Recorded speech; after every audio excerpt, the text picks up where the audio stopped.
This is the Truth Network. Hidden treasures of the 119th Psalm.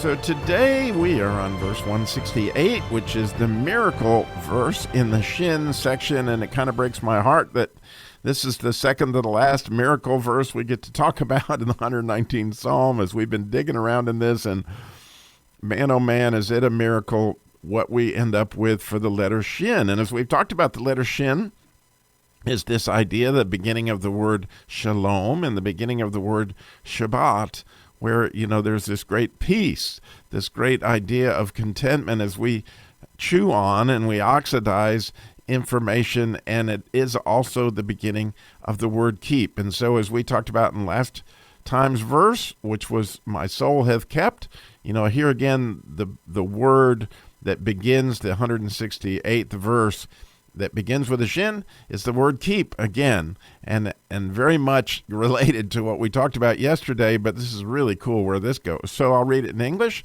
It says, I have kept thy precepts and thy testimonies, for all my ways are before thee. So like yesterday's episode, he keeps precepts, but here he adds, like last episode, he keeps testimonies, but here he adds the idea of precepts.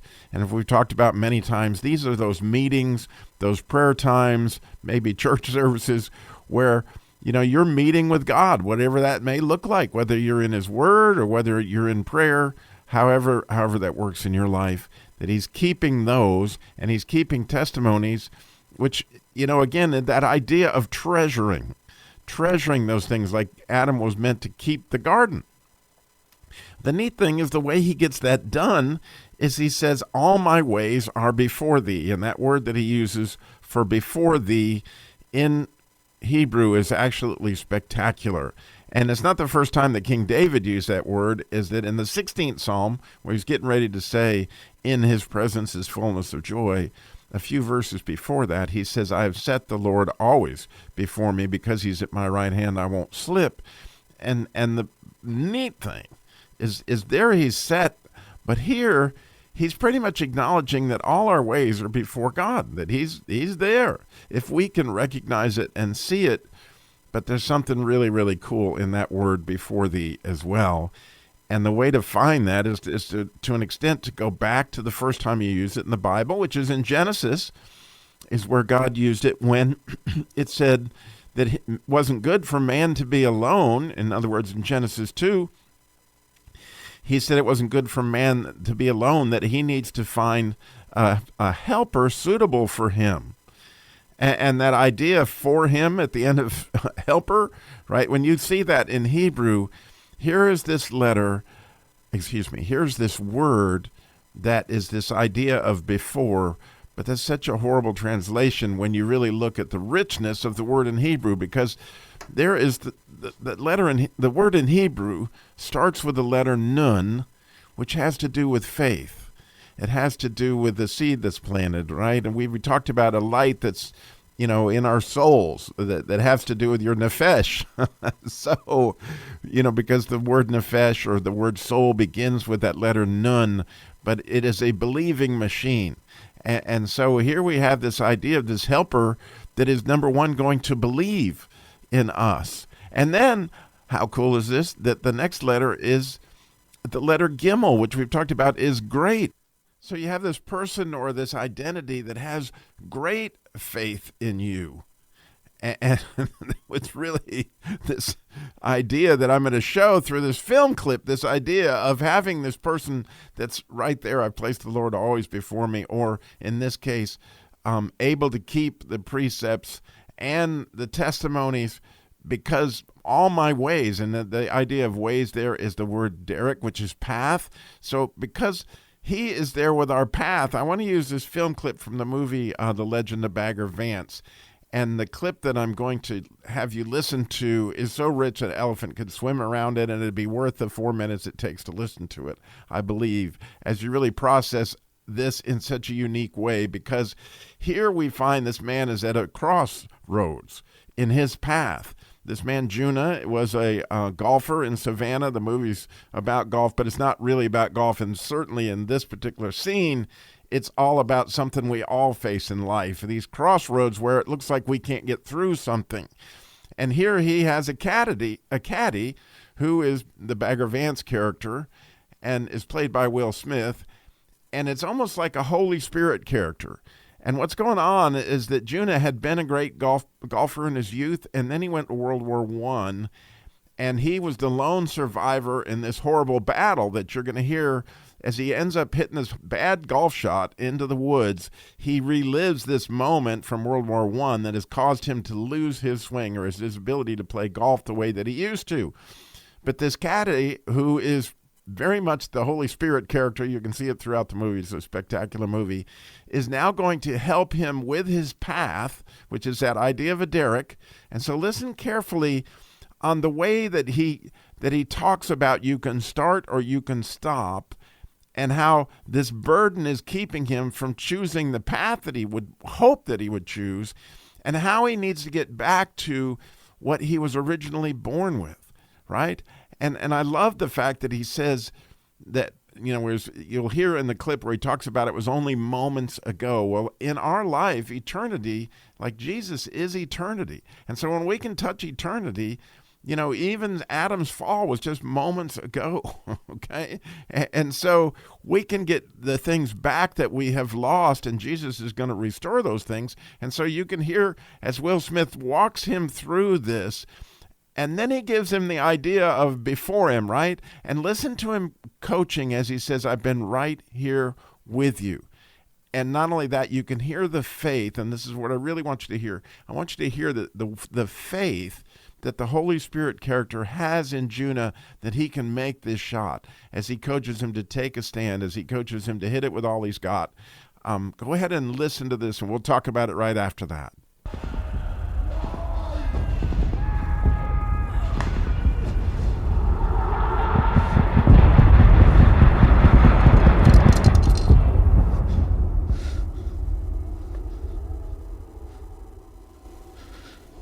You gonna be wanting a different club there, Juna? I can't do this. Hey, you might should just loose your grip up a smidge. A man's grip on his club just like a man's It's not what grip I'm talking about. I know. No, you don't. What I'm talking about is a game. Game that can't be won, only played. You don't understand. I don't need to understand. Ain't a soul on this entire earth ain't got a burden to carry he don't understand. You ain't alone in that. But you've been carrying this one long enough. Time to go on, lay it down. I don't know how. You got a choice. You can stop, or you can start. Start? Walking. Where? Right back to where you always been, and then stand there. Still. Real still. And remember. It's too long ago. Oh, no, sir. It was just a moment ago.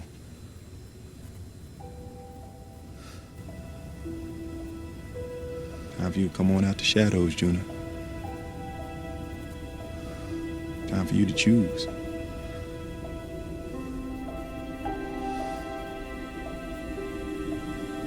I can't. Yes, you can.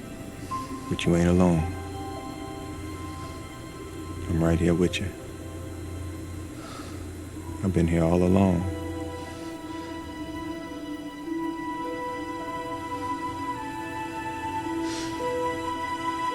Now play the game.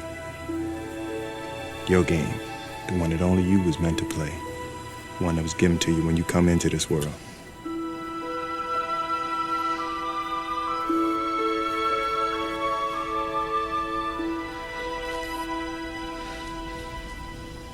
You ready?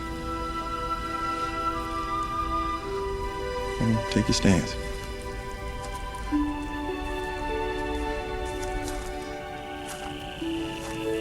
Strike that ball, Junior. Don't hold nothing back. Give it everything. Now's the time. Let yourself remember. Remember your swing. That's right, Junior. Settle yourself. Let's go. Now is the time, Juno.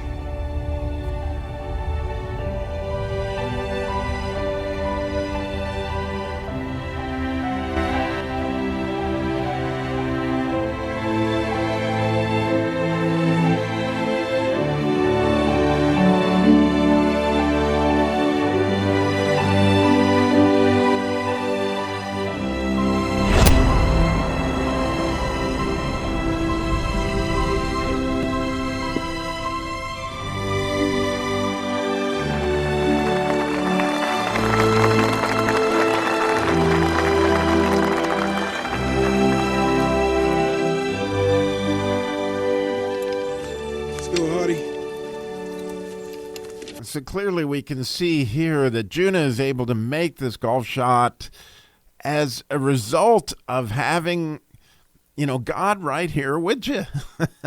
So when you think about your own life, I remember at my father's funeral, it was, I wanted to speak. I very much wanted to deliver a message.